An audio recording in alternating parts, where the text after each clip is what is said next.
So look, I'm just going to keep this video very clear and straight to the point. Over the past few years, I've backtested a hell of a lot of data, and I've come to the point now where I've got this consistent strategy that works very, very effectively, both for London and New York session. But really and truly, it always comes down to these 5 main rules that I use to improve my trade entries. Because again, in the beginning, when I was getting used to ICT and smart money concepts, I was having many doubts about the entries that I was actually taking. The context may have been great, the supply and demand, the liquidity, the everything else that you can think of before you actually enter, but my execution was letting me down. So if you're in that exact position and you're still struggling, listen up to all of the 5 points, because I guarantee you by the end of this video, if you stick to every single one, you're going to find passing challenges a lot easier and actually getting them payouts as well. So let's get straight into it. Now, when it comes to the 5 rules, number 1 is going to be the risk versus confirmation trades. Now, this is very, very simple. When you look at any chart, the first thing I want you to do is actually get a solid grip of the context. If your context is great, we can actually look for trades in that direction. But then the next question lies, what point of interest do we actually enter on? Now, as you can see, the predicament that many people have is something like this, where, for example, we have this clear structure towards the downside. Within that structure, we've got lower time frame moves. So if we really started to expand it all over here, what we're going to have is something like this, where price is moving towards the downside. Then we've got this massive candle up. So price moves again. So this is clearly going to be our order block number 1. Now, as price moves even further, we get price eventually causing another order block. So we don't know, is this going to be our next point of interest? Eventually, it gets to the point where literally in just one leg of price moving, we get multiple points of interest that we can actually be interested in. Could it be this one up top? Could it be this one? Could it be this one over here? We just don't know in the beginning. So how do you actually counteract this? Well, there's actually going to be a few ways to do it. Number 1 is identifying what type of trader you are. Look, if you are working a 9-to-5 job and you literally don't even have time to look at any charts throughout the day on your phone, then you are going to have to stick to the risk entry. However, if you do have the bonus of being able to actually look at your phone, take the entries, look at some low time frame confirmations, that I always recommend to go for the confirmation entries. Why?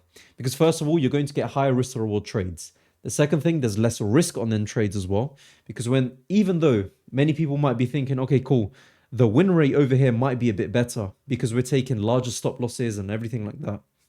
If there's multiple points of interest and you're entering multiple trades, it's going to come out even worse for you as well.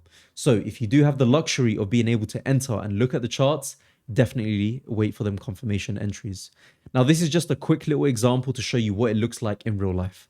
As you can see, we have been downtrending for the longest while, where price is continuously making lows, lower high, lower low, and then eventually we were expecting this area to hold up. However, it didn't.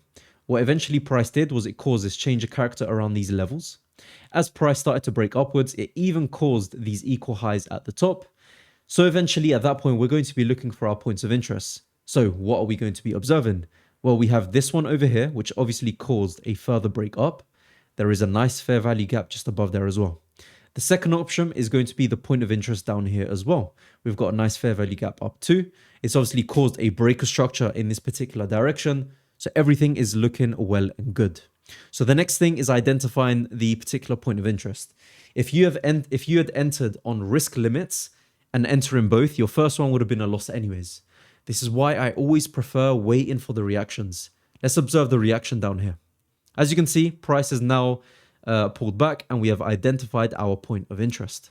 The next thing we can do is we can obviously enter our risk entry on the higher time frame as the limit, and we just leave it to run as much as it can.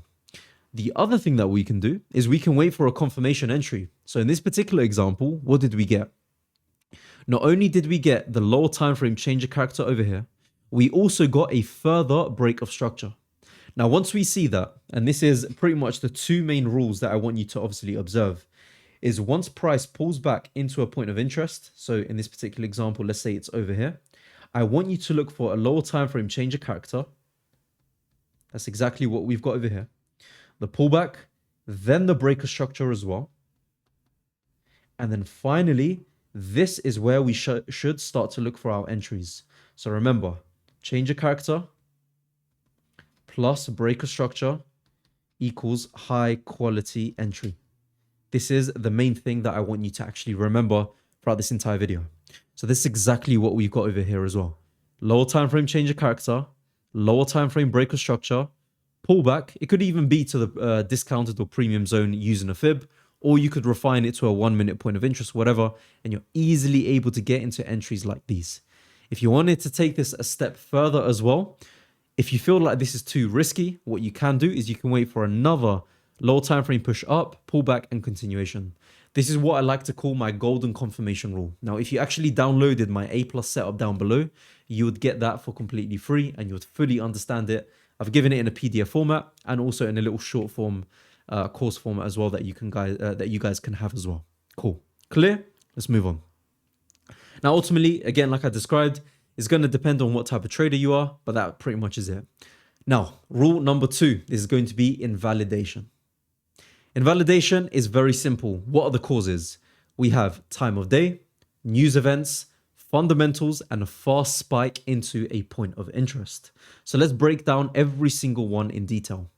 With the time of day, if the setup occurs outside of optimum hours, particularly after London close, this is usually where we're going to get a lot of consolidation period. So if, for example, even with this particular entry over here, it was late on in the day, I personally would recommend not to enter on this. Why? Because typically you're going to get a consolidation period. Now, what I can clearly see over here, even without actually observing the time, to be honest, I wish I actually recorded the time on this as well. It's clearly this was in either some London sort of timing or potentially New York. Why? Because of this amount of movement. Now, this is typically what happens. Yes, there is the odd occasion where it could happen even after London closure as well, and we do get that. But the general rule of thumb is for time of day, you want to avoid trades after 5 p.m. That's in GMT, so obviously that will be around 1 p.m. EST. The next thing is going to be news events. If a very high impact news is released around that point, then we would find it too risky because of the added volatility. Things like FOMC meetings, NFP, data releases, CPI, all that kind of good stuff we want to avoid. The next thing is going to be fast spike into point of interest. And by the way, as you're going through this, pause wherever you are taking notes. Because again, I want you to treat this like a proper masterclass. Because again, a lot of the stuff that got me to the results that I have now is because of these exact points. But anyways, a fast spike into a point of interest. If we see massive movement into that particular supply or demand zone, we want to take our time to actually enter. And the last thing is going to be fundamentals. Again, this is possibly the most easiest example. If you are going counter fundamentals, and again, I will actually be releasing a custom GBT in the future where it will have all of your fundamental data explored and giving you exact analysis. I will possibly be releasing that soon. Stay tuned on the channel for that. For the fundamentals, for the obvious reason, you don't want to go against it because no matter how valid your technical setup is, if you're going against it, it's not going to do you any good. Rule number 3 is currency correlation divergence. So just to conclude, everything we've looked at so far, we've looked at the risk versus the confirmation entries. We've then looked at the obviously invalidation points and now the currency correlation divergence. So when trying to choose your pairs, you must not overexpose yourself on one particular market. So this doesn't mean just, for example, oh, I don't want to overtrade on Euro US dollar. No, it also means pairs that have similar symbols. So Euro US dollar, GBP USD, NZD USD, AUD USD, all these types of pairs you want to be avoiding. What you really want to be doing is, for example, EU is fine. Now I want to be trading NZD JPY, that's also fine because they're completely uncorrelated. When there's stuff that are correlated, you want to avoid that. Now, what happens if both EU and GU actually look primed for some good sells? There's an exact example over here. Now, both pairs have valid entry points. Market structure's looking very good in this particular direction. What are we actually going to do? Well, the answer is very clear. We are looking for sells, so we expect the US dollar to appreciate. If US dollar appreciates, EU drops and GU drops as well. Then we're going to be looking for the actual symbol that's weaker. So whether it's euro or the pound, in this particular example, how are we going to be looking and exploring at that? Well, what we're going to be doing is the next step. We're going to be looking at Euro GBP to compare both of them. If we see in the particular example that EG is actually downtrending, what this particularly means is that euro is a lot weaker than the pound at the moment. Typically speaking, that will usually reflect on this exact chart over here as well. Now, what we can actually do is choose Euro US dollar over GBP USD. Why?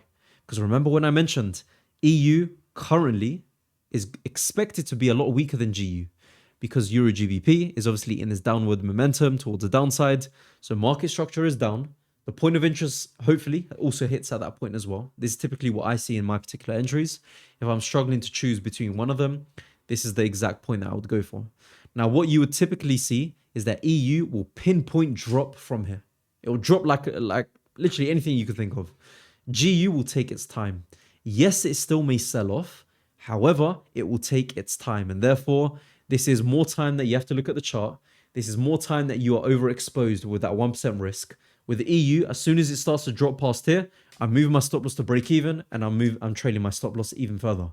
This is the exact thing that you want to be doing as well. Clear? Hopefully that's all clear. Number 4, inducements. This one is possibly one of the best rules. And by the way, we're getting to the point where all of this is going to be coming together. Rule number 4 is inducements. With inducements, these increase the chances that we are going to be getting a high quality actual entry. So in this particular example, we've got this case study. We are in a clear downtrend where price has had this change of character over here, started to push down. We've had this pullback and now price has even continued downwards again. With our particular entry, we are only going to be looking for sells where this is one of the points of interest that we're particularly interested in. As we start to zoom into this area, we've now identified it and now we are actually refining it to the lower timeframes. Now, we're waiting for a reaction at this particular point. However, we're not going to take that at face value. What I want you to do is exactly this. Wait for the reaction. Look for price to actually cause a proper breaker structure down. Why? Because this then becomes a strong internal high. Once we've got this strong internal high, we then wait for a sweep or an inducement of this particular high and price eventually to start selling off from this exact point. This is exactly what you're going to test over and over and over again. Trust me when I tell you, if you just backtest this over a few months of data, you're going to see how often it happens, especially on the lower time frames. Once you get this, this is going to be your most effective entry. So what you're going to do to make it very clear for you, you're going to wait for your valid point of interest to hit. You're going to wait for your entry on the lower time frame, put your stop loss to break even, and then as price starts to reverse, you obviously want to reach this next point of interest and start to move stop loss further and further. Now, this inducement is highly effective and is exactly what we even trade. Now, some of you might be thinking, how do we actually trade and even get into the entries? Well, let's say this was our particular point where we had something like this. Something here. Where obviously we've got this over here. Now, price has obviously started to break down. We wait for this inducement, of course, as price goes in there. What you can do is, again, you could break it down to the low time frame. You wait for a fractal low to be broken, pullback, and then entry. So this exactly could be your entry. That's one example. Another example is literally setting the limit at this exact point. So once you see price breaks down the low time frame, set your limit over here and just let price actually run. It's very simple. The entry model is possibly it's one of the things that obviously can improve your risk to reward, but it's not the biggest thing. The biggest part is these exact points over here that we've just mentioned. So very clear, 4 rules have been looked at. Now, this is where we start to get into rule number 5, which is the optimum trade entries. Now, the essential requirements are this: liquidity, market structure, time of day and week, and fundamentals. They must all be aligned. Screenshot this if you actually want to look at it in a bit more detail. But all of these 4 must be aligned in the same direction. Now, optimum trade entry number 1 is going to be this. As price is starting to drop down, we have some internal liquidity building up below a point of interest. At this particular point of interest, we then wait for price to actually sweep into this area and start to drop down. That's our optimum trade entry number 1. Just to give you an example, you can see over here, equal highs have been formed, fair value gap, point of interest just above. We wait for a pullback and then entry right at this point of interest. Optimum trade entry number 2. This is where we're waiting for that second mitigation or third mitigation type of trade. We've got our first mitigation over here. The second mitigation is going to be this over here. So it's a continuation mitigation block, as many people would call it. We wait for price to pull back into this area. Remember, there must be a clear fair value gap. Then that's where we actually look for our entries. To give you another example as well, as you can see over here, price is breaking upwards, giving us that little pullback. and exactly the entry at the opened mitigation block over here. Next, optimum trade entry number 3, and this is really pushing everything towards the end of the video. Optimum trade number 3 is very simple. We wait for price to go deeper into the order block. We're not necessarily looking for equal highs or whatever, but it may just be a small inducement high. It's struggling to actually break past this weak order block. We wait for the pullback and then continuation. So it's very simple. It's very similar to number 1. However, number 1 actually contains them equal highs that we're actually looking at. This is another example over here as well. It struggled to break past all of this. However, it just about swept it within the point of interest and started to drop off. So this is very, very clear, guys. I hope you have enjoyed this entire video. I've tried to make it as concise as possible. If you take on board everything that I've said, the exact 5 points, really and truly, this way you're going to see your results actually increase, especially in your backtesting. So guys, make sure to download that free A+ setup down below as well. And of course, like and subscribe, because again, I'm giving you as much value as possible, especially throughout this winter period, getting you ready for them January markets. So make sure to click somewhere over here to subscribe and obviously watch the next video as well. So guys, take care and I'll see you all in the next one.